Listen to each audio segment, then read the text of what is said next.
Lección número 30 del Misterio de Dios Uno y Trino. Vamos a continuar nuestra reflexión con el folleto número 4, que trata de este misterio de Dios desde otra perspectiva más teológica que filosófica. Aquí podríamos decir que cambia toda la temática. Todo lo anterior ha sido visto a través de, por supuesto, del magisterio de la Iglesia, de la tradición apostólica, de la Sagrada Escritura, ciertamente, pero con un enfoque filosófico, una reflexión a la luz de la razón natural. Hoy vamos a reflexionar a la luz de la revelación principalmente. Oremos. Santo es el Señor Dios de los ejércitos, llenos están el cielo y la tierra de su gloria. Te adoro, Dios tres veces santo. Padre que nos has creado, Hijo que nos has redimido con tu sangre, Espíritu Santo que nos santificas con las gracias que nos concedes todos los días. Haced que guarde en mi alma vuestra imagen y semejanza, a fin de que un día me reconozcas y reine contigo en la eternidad, en el nombre del Padre, del Hijo y del Espíritu Santo. Amén. He cambiado también la oración, que se las voy a enviar al ratito.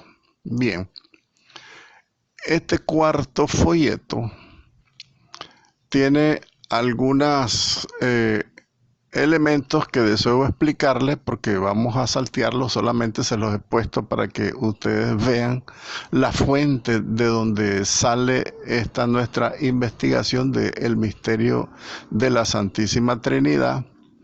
Y está compuesto este cuarto folleto de 5 capítulos, ¿verdad? El primer capítulo es lo que enseña el Antiguo Testamento sobre la Santísima Trinidad. El segundo capítulo es la Santísima Trinidad en el Nuevo Testamento. En el tercer capítulo, las profesiones de fe cristiana en los primeros siglos, los símbolos apostólicos. El capítulo cuarto, principales hitos históricos teológicos del desarrollo del dogma trinitario, o sea, historia del dogma, que dice a través de la historia de la Iglesia cómo se ha venido desarrollando el dogma. El capítulo 5, una conclusión sobre el tema, pues, de la Santísima Trinidad. También les he puesto unos anexos que yo quisiera que en estos anexos surja la participación de ustedes al final de este curso sobre los 3 temas básicos, pues,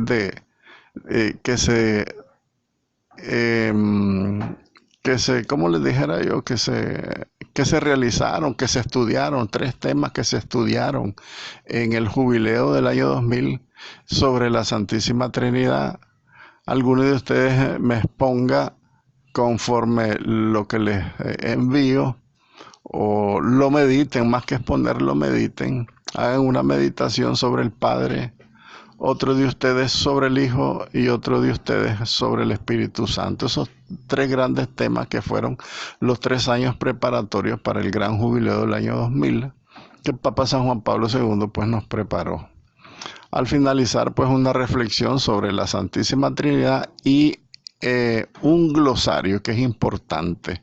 Este glosario, que ustedes lo revisen, lo miren, que contiene algunas palabras técnicas y afines a esta reflexión trinitaria, ¿verdad? Ese glosario es como un diccionario de todas estas palabras técnicas que hemos usado. Ciertamente algunas no están, ya lo estuve revisando, algunas de las palabras no están, pero yo pienso que ustedes pueden irlo completando, porque vale la pena tener escrito para futuro. Yo sé que a ustedes les va a servir en el futuro todo este material, y ahí pueden profundizar el estudio de la Santísima Trinidad. Recuerden que este estudio ha sido como Si bien es cierto, tiene muchos capítulos, tiene muchas clases, ya vamos por la 30, pero lo importante es que hemos tratado el tema de una manera, yo siento, superficial. No hemos profundizado como deberíamos de profundizar, pero valga pues para el nivel nuestro. El nivel de laico, por supuesto, no rebajo a nadie, el nivel de laico, porque los consagrados sí tienen obligación de estudiarlo a profundidad todos estos temas. Incluso hay doctorados sobre este misterio de Dios, sobre la teología dogmática. El padre Luis, eso fue lo que estudió ahí en Roma, Luis Herrera, la teología dogmática que contiene este misterio de la Santísima Trinidad y de todos los dogmas de la Iglesia, ¿verdad? Ahora bien, en la página 2, que es lo que les explicaba anteriormente, yo les expongo eh, el programa didáctico que se desarrolla a nivel de universidades, ¿verdad? Por ejemplo, el primer universidad que investigué es la Universidad de San Dámaso en Madrid, España. San Dámaso, sobre este tema, pues, y está titulado por ello El Dios Uno y Trino. Y si ustedes ven las unidades didácticas, habla de una profundización. Si bien es cierto, vimos muchas cosas de estas, pero las vimos superficialmente, ¿verdad? Cómo el hombre puede tener un acceso al misterio de Dios, al conocimiento de Dios, en primer lugar, ¿verdad? La parte filosófica que nosotros estudiamos. A la cabeza Santo Tomás de Aquino, que preciosa su análisis. También una segunda unidad sobre la Sagrada Escritura, el Antiguo y el Nuevo Testamento. La Trinidad, el misterio pascual. Miren, un montón de cosas bonitas que valdría la pena que lo releyeran paso a paso, todas estas unidades que propone la Universidad San Dámaso para profundizar el misterio de Dios. Y después una tercera unidad que trata la teología trinitaria en la historia, pues, de la Iglesia, que es lo que decía yo, el desarrollo histórico que tiene el dogma de la Santísima Trinidad, ¿verdad? Después una cuarta unidad didáctica, una reflexión sistemática, ¿verdad?, sobre los conceptos claves de la teología dogmática trinitaria, y etcétera, ¿verdad? Y después, en la página 3, les he puesto el programa que desarrolla la Universidad Católica Inmaculada Concepción de la Arquidiócesis de Managua, que este es el programa que se desarrolla para la formación de los presbíteros en la Arquidiócesis de Managua. ¿Y por qué la tengo yo? Porque yo di clase en esta universidad en su recinto de Masaya, que allí se formaron unos 25 laicos. Yo ya no seguí, si la universidad sigue, pero ya no seguí por temor a la pandemia y el viaje a Masaya, pues que Masaya ha sido como un foco de contaminación que le cogí miedo, pues ni modo. Yo me les ofrecí para darles la clase a través del internet, pero están en eso, pues, ¿verdad? Porque ahorita tienen suficientes profesores, entonces no han necesitado. Pero la referencia que les quiero hacer de este programa de la UCICAM, de la Universidad Católica Inmaculada Concepción de la Arquidiócesis de Managua, son las siguientes unidades, ¿verdad? Lo que contiene la revelación en el Antiguo Testamento, la revelación del Nuevo Testamento, Jesús, principal revelador del misterio de Dios. Después el desarrollo del dogma a través de la historia, una reflexión sistemática y alguna reflexión de nuestro tiempo, ¿verdad? Del tiempo contemporáneo, digámosle así, una reflexión final que hace, ¿verdad? Y ahí está todo el programa. El programa de la UCICAM, pues está bonito también. Y entonces yo tomé de las dos universidades y saqué algunos aspectos de cada una de ellas, y ahora pues nos toca reflexionar sobre la Santísima Trinidad en el Antiguo Testamento. Este es en el capítulo 1 de la página 5 de este folleto, que yo quiero que si ustedes quieren seguirlo, pues síganlo con lo que está escrito, porque yo una vez hecha la investigación no tengo que estar inventando nada, sino que yo voy releyendo y explicando algunos elementos que considero que nos pueden servir en base a mi experiencia, ¿verdad? Y también trato de poner algunos ejemplos de nuestra realidad para que comprendamos lo que aquí se quiere transmitir, ¿verdad? Lo que la Sagrada Escritura quiere revelarnos del misterio de Dios. Con algunos ejemplos, pues salimos adelante. Muy bien. Capítulo 1. Lo que enseña el Antiguo Testamento sobre la Santísima Trinidad. La Santísima Trinidad en el Antiguo Testamento les quiero presentar yo, en primer lugar, 3 textos que hacen referencia al misterio trinitario en el Antiguo Testamento. Un primer texto es del libro del Génesis, capítulo 1, sobre el tema titulado, pues, la creación, ¿verdad? Porque cuando la Biblia narra la creación del hombre, recoge las siguientes palabras de Dios. Dice el texto: hagamos al ser humano a nuestra imagen como semejanza nuestra. Génesis 1:26. Entonces, en este texto, aunque no apunte explícitamente a 3 personas, este libro de la Biblia, el Génesis, nos habla de una pluralidad de Dios. Porque si fuera un solo Dios, él hubiera dicho, hago. Pero dice el texto, hagamos. Quiere decir que está hablando en una comunidad, ¿verdad? Significa que en Dios no hay solamente una persona, sino que hay un equipo de familia, pues digámoslo así, porque es el concepto que nosotros conocemos.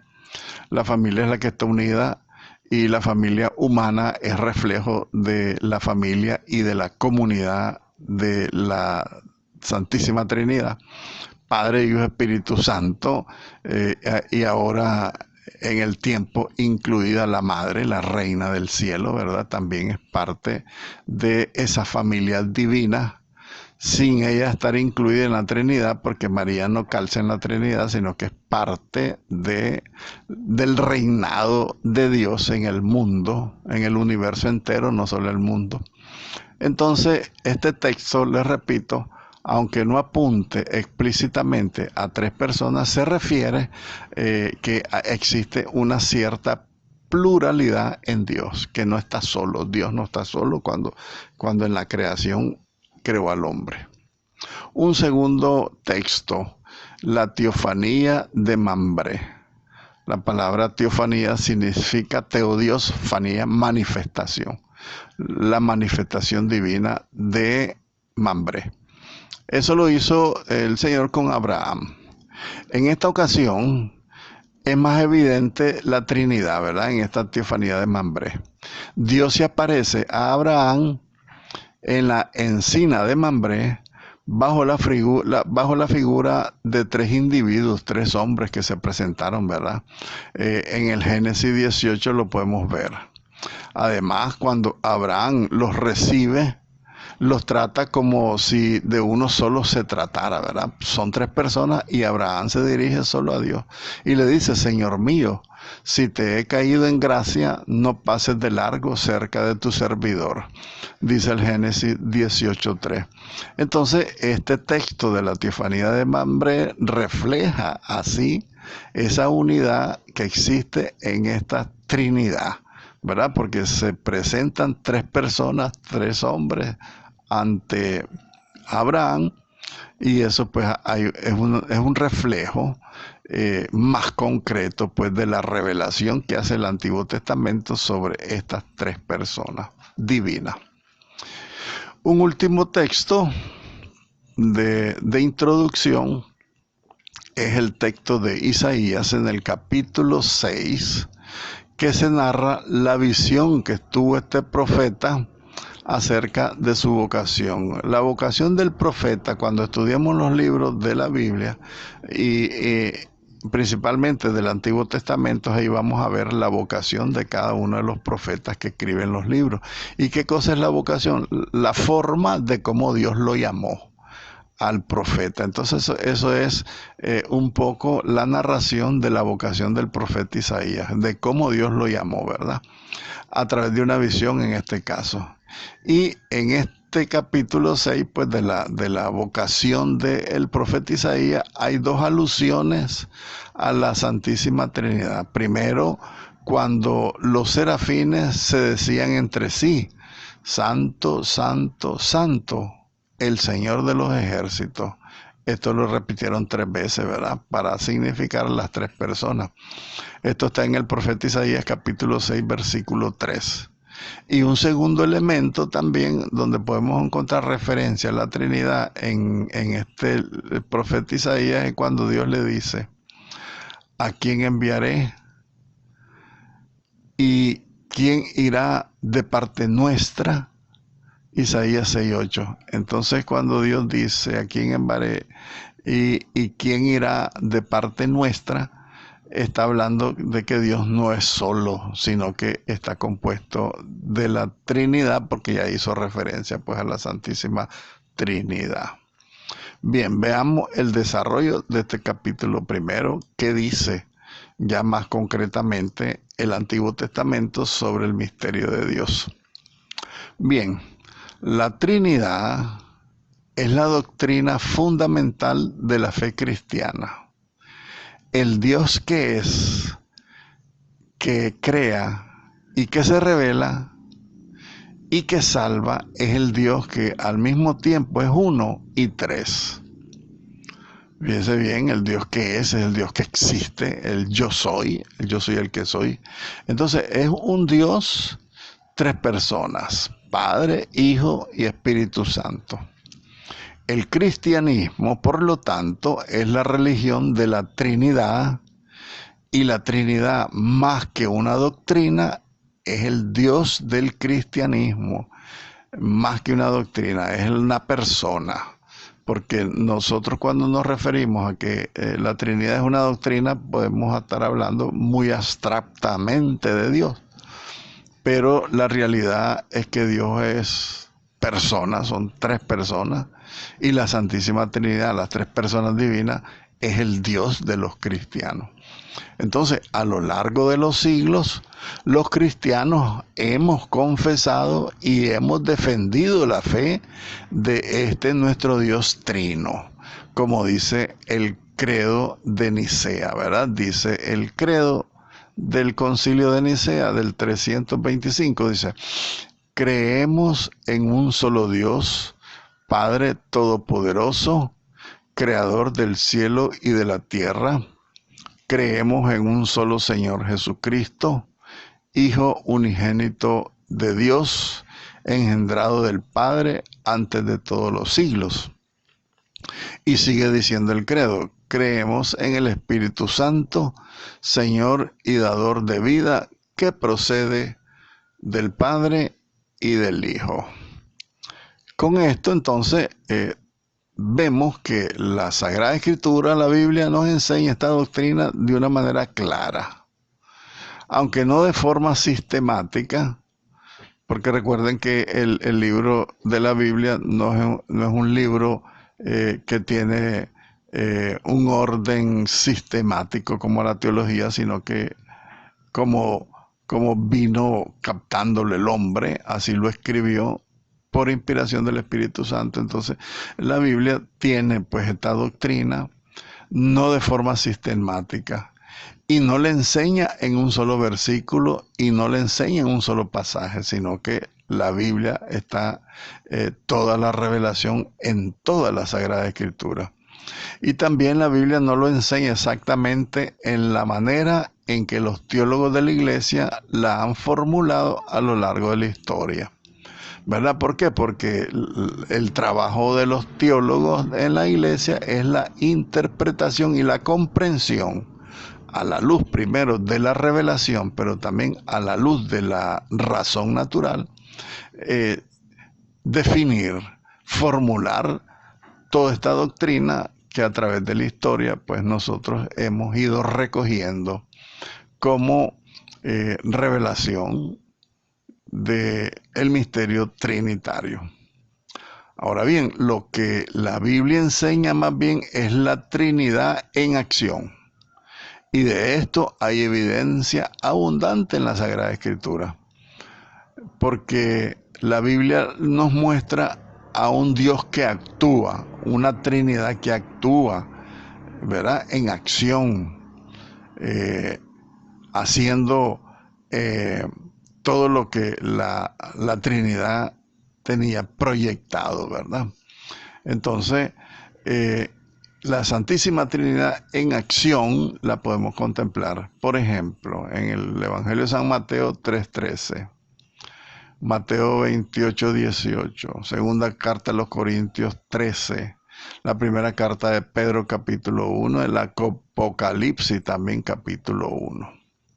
Además, como dijo el teólogo Luis Berkhoff, la prueba más contundente, decía este teólogo, la prueba más contundente de la Santísima Trinidad se encuentra en los hechos de la redención.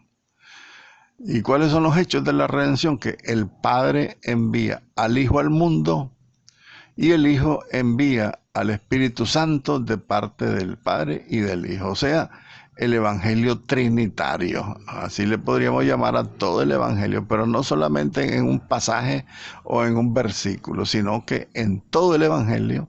Por eso decimos que es el Evangelio trinitario.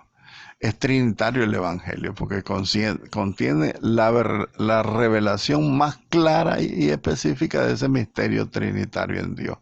¿Y quién es el gran revelador de la Trinidad? Jesucristo. Por eso es el Evangelio, es trinitario, es cristológico. El Evangelio, repito, es cristológico y es trinitario.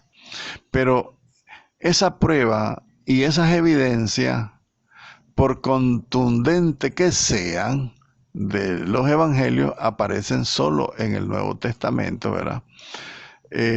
¿Y qué hay del Antiguo Testamento? ¿Qué nos enseña sobre la Santísima Trinidad?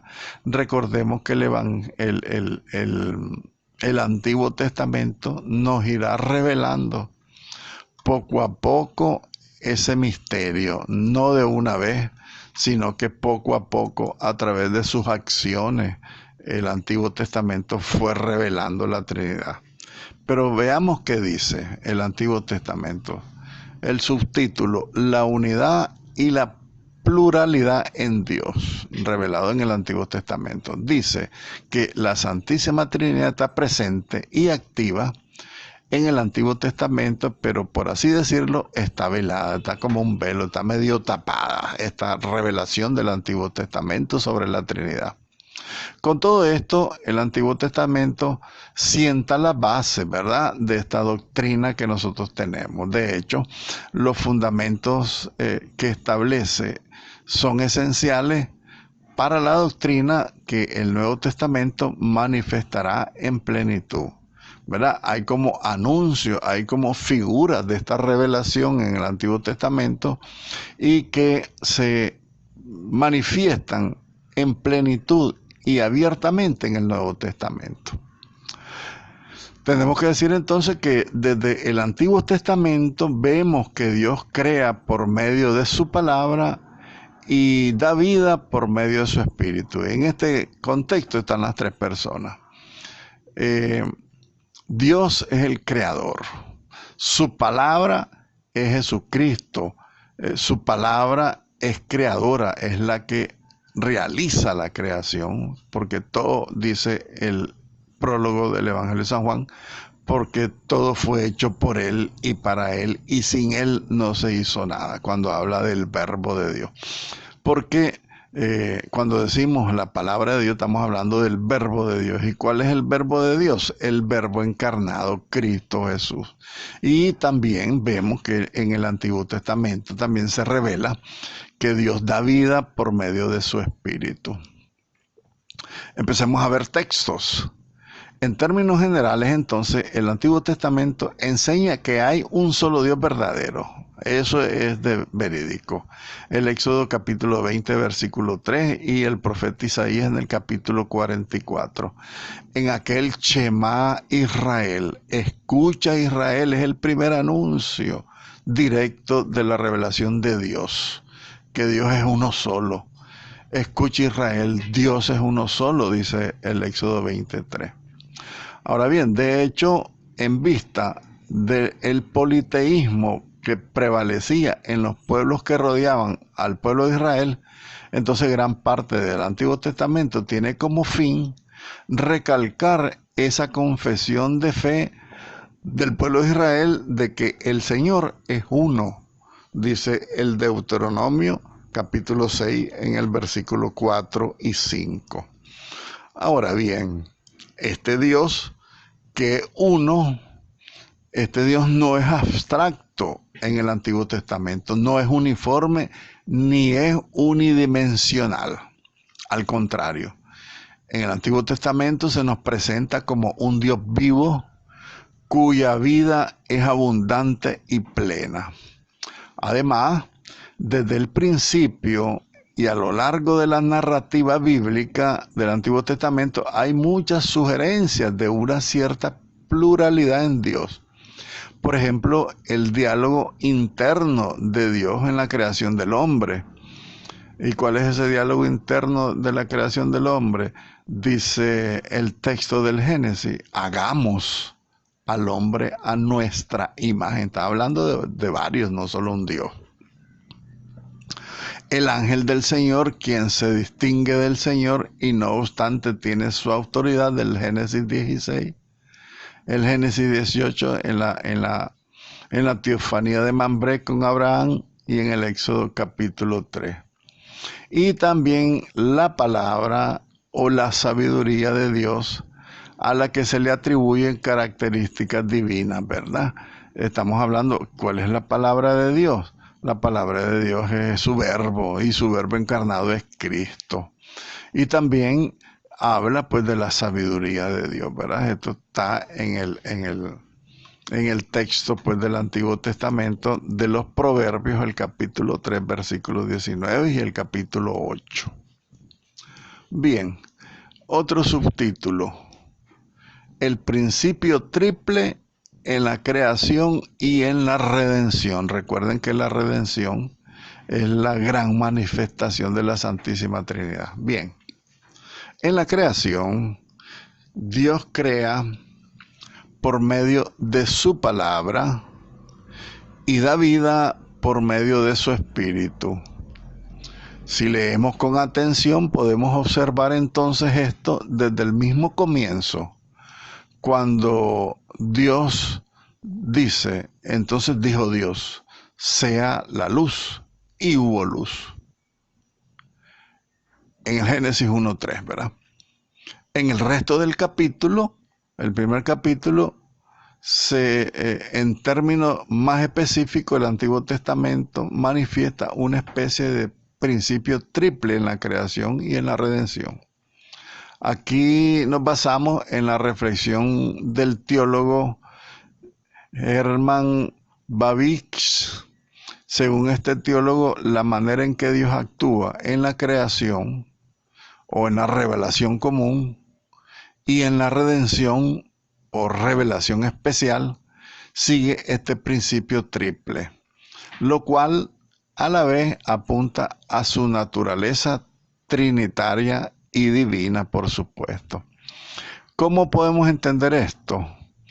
En esta primera afirmación que dijimos, Dios crea por medio de su palabra y da vida por medio de su espíritu. Acuérdense cuando creó a Adán. Dice que lo formó del barro y después sopló su espíritu sobre él. Eso significa, pues, ¿verdad?, que por medio de su palabra crea y da vida por medio de su espíritu. Entonces hay una reseña, si ustedes quieren, de una manera velada, una revelación medio subjetiva de ese misterio, que después lo revelará más abiertamente. ¿Por qué? Porque le llamamos aquí, en el Antiguo Testamento, su revelación común, y en la redención, en el Evangelio, su revelación especial, porque se revela directamente. Dice un refrán, dijo Dios y así fue. Y ese actuar, esa acción, cuando Dios habla, es su verbo el que habla, es su palabra, la palabra se hizo carne, es Cristo, dijo Dios. Entonces, estamos hablando de que Dios, a través de su palabra, habla. Y esta acción de dijo Dios y así fue, esta palabra, así fue, es cuando el Espíritu actúa. El Hijo da su palabra y el Espíritu actúa. Es la Trinidad. Ahora bien, el Espíritu de Dios también está involucrado, por supuesto, en la creación, en esta explicación que acabamos de dar. Y lo refiere el Génesis capítulo 1, el versículo 2. Por ejemplo, en la creación de la humanidad, entonces el Señor Dios formó al hombre del polvo de la tierra y sopló en su nariz el aliento de vida. Y fue el hombre un ser viviente, porque yo soy el único que vive, entonces Él es el que puede transmitir la vida a través de su espíritu. Entonces estamos hablando de la palabra de Dios, Dios Padre, por supuesto, que es el único Dios de Israel, su palabra, cuando Dios dice, cuando Dios actúa y cuando transmite su espíritu. Entonces son tres elementos de la Trinidad. Bueno, y también en la creación del cielo y de la tierra y de las estrellas, el Salmo 33 lo refiere, lo cual en la práctica presenta al resto del universo, ¿verdad? En este Dios creador del universo entero.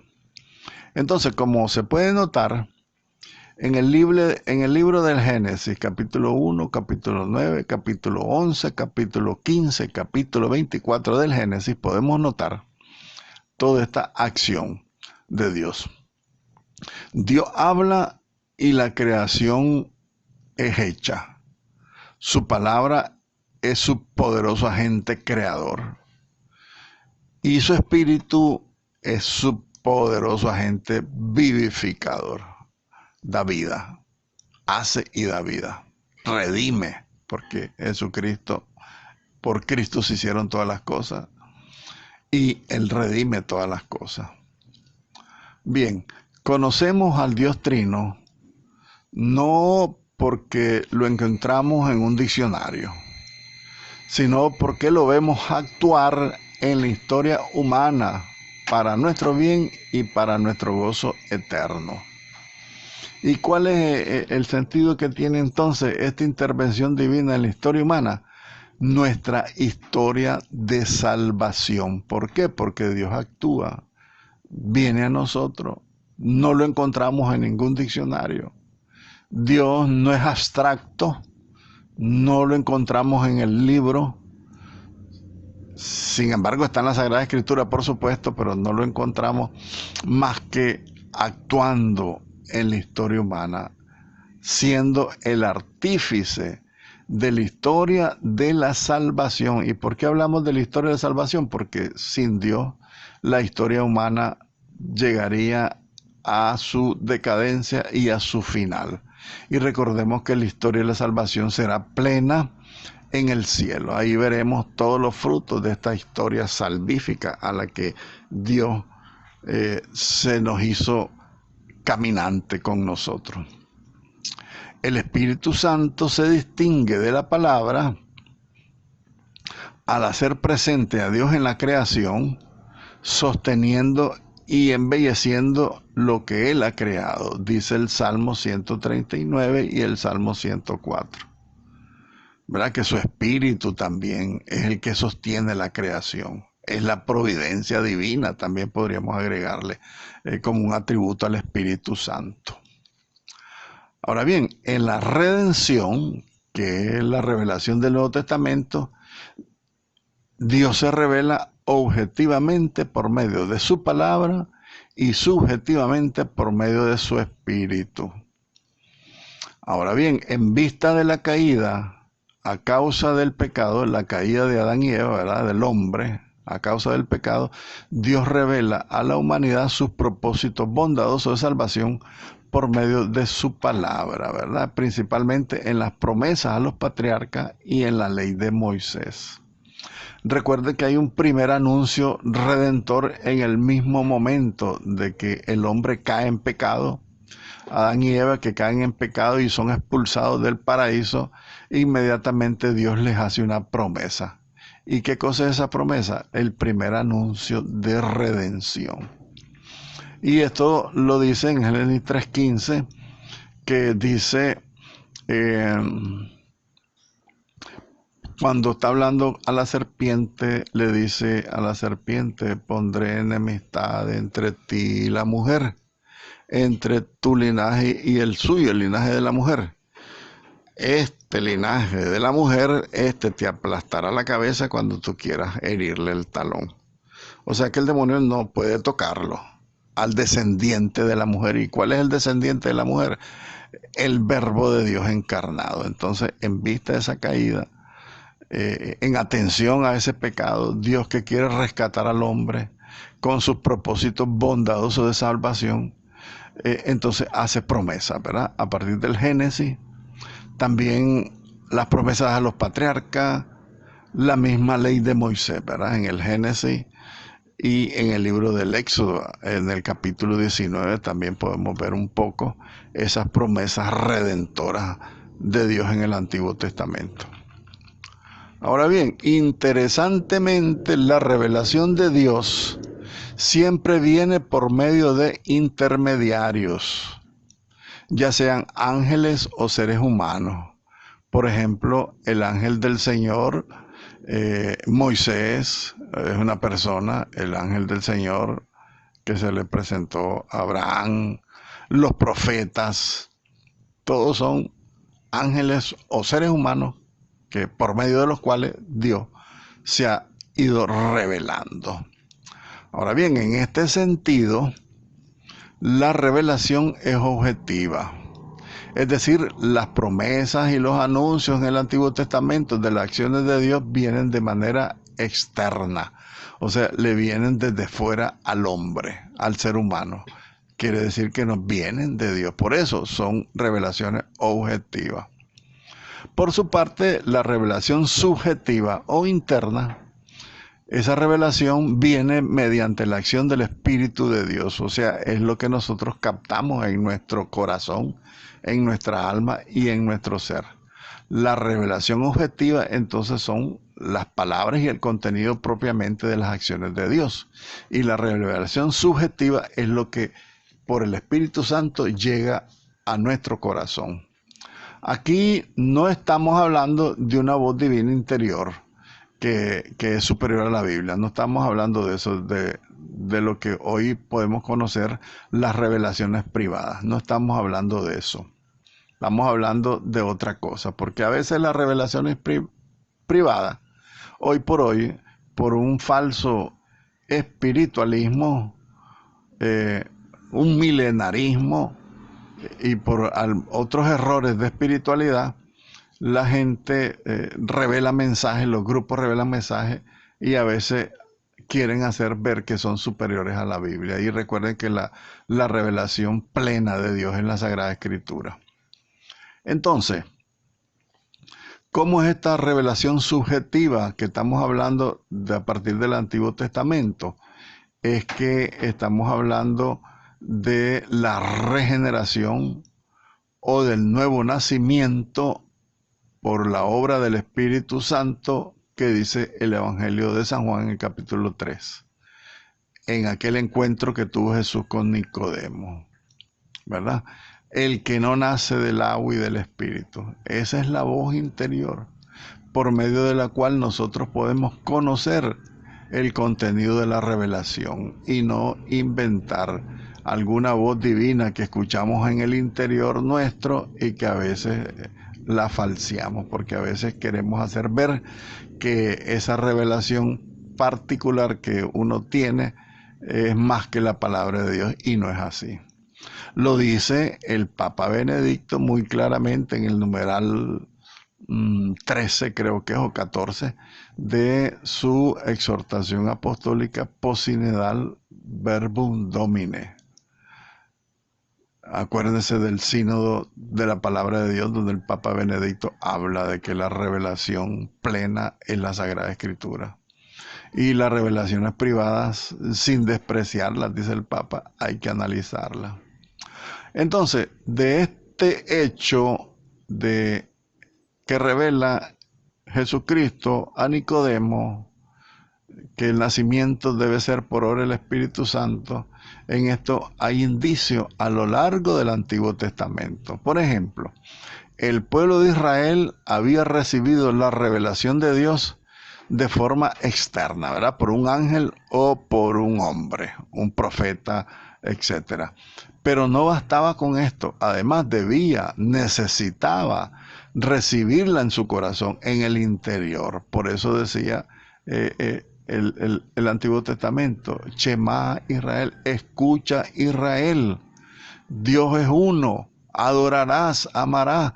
Esa es una referencia para que lo introduzcas dentro de tu alma, dentro de tu corazón, ¿verdad? Que la recibiéramos, esta revelación, en el interior de cada uno de nosotros. Y a eso se refiere, por ejemplo, la circuncisión del corazón. Y ese es uno de los grandes beneficios del Nuevo Testamento, dice el profeta Jeremías, el capítulo 31, ¿verdad? Circunciden su corazón. Decía, cambien el corazón. Por eso en Jeremías el Señor promete, por su espíritu, que iba a poner un corazón de carne e iba a quitar de todos los hijos el corazón de piedra, ¿verdad? Y lo vemos en este texto de el Deuteronomio capítulo 10, y va precisamente en las palabras del profeta Ezequiel, que dice: les daré, como decía antes, un corazón nuevo, y pondré un espíritu nuevo dentro de ustedes. Quitaré de su carne el corazón de piedra, y les daré un corazón de carne. Pondré dentro de ustedes mi espíritu, y haré que anden en mis estatutos, y que cumplan cuidadosamente mis ordenanzas, dice el profeta Ezequiel en el capítulo 36, versículos 36 y siguientes, 26 y siguientes. El capítulo de Ezequiel es 36 y el versículo es el 26. En resumen, entonces, desde el Antiguo Testamento vemos que Dios crea por medio de su palabra y que da vida por medio de su espíritu. Dios se revela en el Antiguo Testamento objetivamente por medio de su palabra, y se revela subjetivamente entonces por medio de su espíritu, para que cada uno de nosotros recibamos su mensaje a nuestro interior. Y todo esto apunta a la doctrina de la Santísima Trinidad, que vemos con más claridad en el Nuevo Testamento. Miren qué sencillito y qué real es todo esto que estamos diciendo. En primer lugar, el Dios que crea y promete redención en el Antiguo Testamento es el mismo Dios que la lleva a cabo y que la aplica en el Nuevo Testamento. A todo lo anterior vale la pena añadir que hay lugares en el Antiguo Testamento en donde la Santísima Trinidad, si bien no mencionada como tal, es prácticamente ineludible. O sea, de una manera velada, está revelada en el Antiguo Testamento la presencia trinitaria. Entonces, es cosa de leer la profecía de Isaías, por ejemplo, en donde el siervo del Señor dice: el Espíritu del Señor Dios está sobre mí, porque me ha ungido el Señor para traer buenas nuevas a los afligidos. Me ha enviado para vendar a los quebrantados de corazón, para proclamar la libertad a los cautivos y liberar a los prisioneros, para proclamar el año favorable del Señor, dice Isaías 61, a partir del verso 1, ¿verdad? Entonces, aquí vemos, por lo tanto, que el Antiguo Testamento está plagado, diría yo, de la revelación trinitaria, de una manera velada, pero con dos elementos: directamente, objetivamente y subjetivamente, porque quiere llegar al corazón de cada uno. Conclusión de este primer capítulo. Alguien podría decir, ¿por qué la Biblia no nos enseña la Trinidad desde el comienzo y ya? A eso se puede responder brevemente de que Dios en su sabiduría no decidió revelarse instantáneamente de una vez por todas, sino poquito a poco. En su sabiduría Él usó una pedagogía que se adapta bien al ser humano y a su pueblo. Él se fue revelando progresivamente, fue actuando y revelando su ser, revelando su carácter, revelando su plan de salvación a través de todas las edades, de todos los tiempos, a partir del libro del Génesis. Ahí se empezó a revelar con el Génesis, a partir del capítulo 11, a partir del capítulo 18 con Abraham, etcétera, etcétera, tantas cosas, ¿verdad? Entonces, la Biblia es el testimonio de esa salvación que Dios prometió en el Antiguo Testamento, porque ya se está dando. Cuando empieza el primer anuncio, ya inicia el proceso salvífico. Entonces la Sagrada Escritura es el testimonio de esa salvación. Conocemos al Dios Trino, no porque lo encontramos en un diccionario, sino porque lo vemos actuar en la historia humana para nuestro bien y para nuestro gozo eterno, ¿verdad? En nuestra historia de la salvación tenemos que concluir. Ahora bien, ya sea de forma general o particular, el Antiguo Testamento sienta los fundamentos de la doctrina de la Santísima Trinidad. Y para reiterar las palabras de estos teólogos modernos, la prueba más contundente de la Trinidad se encuentra pues en los hechos de la redención, que decía el teólogo Berkov. Esos hechos tienen su base en las acciones antiguas y en las promesas antiguas que Dios hacía en el Antiguo Testamento. El Dios que crea y promete la redención en el Antiguo Testamento es el mismo Dios entonces que la lleva a cabo y la aplica en el Nuevo Testamento a partir de su Hijo Jesucristo, de su palabra encarnada, su verbo encarnado y de la venida del Espíritu Santo. Ahí se culminan todas esas promesas de todos los profetas. La Santísima Trinidad entonces es una doctrina bíblica, totalmente bíblica, que aparece más visiblemente en el Nuevo Testamento. Pero eso no quiere decir que sea una doctrina del Nuevo Testamento, exclusivamente. Es de toda la Sagrada Escritura. Como en todas las doctrinas centrales del cristianismo, sus bases están en el Antiguo Testamento y su plenitud se manifiesta conforme a la naturaleza de la revelación. Ahora bien, de hecho, entonces, la doctrina de la Santísima Trinidad se derrumba sin esas bases del Antiguo Testamento. Y junto con ellas nuestra fe y nuestra esperanza se pudieran derrumbar si nosotros encontráramos solo en una parte de la Biblia, pues la Trinidad, sino que se encuentra en todita la Sagrada Escritura. Porque fíjense bien que al inicio del Génesis Dios nos creó. Y las últimas palabras del Apocalipsis dice el apóstol San Juan: ven, Señor Jesús. Entonces es la culminación en toda la Sagrada Escritura, hasta el final del Apocalipsis, es la culminación de la historia de la salvación. Gloria al Padre y al Hijo y al Espíritu Santo, como era en el principio, ahora y siempre, por los siglos de los siglos. Amén.